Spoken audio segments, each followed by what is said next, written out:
po ba kayong mga bagong programa o inisyatibo general na ipapatupad doon sa sa PNP?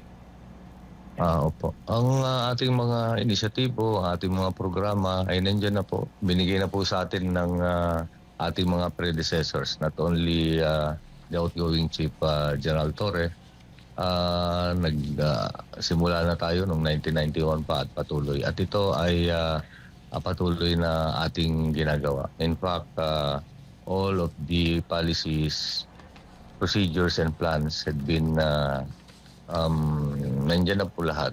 And ang gagawin lang po natin ito ay implement. And while implementing, we ensure that these plans, sub-activities. Ngayon, General, sorry po, go ahead po. Kung hindi ito effective, ito ay ating re-revisahin at i-redraft natin such that ready to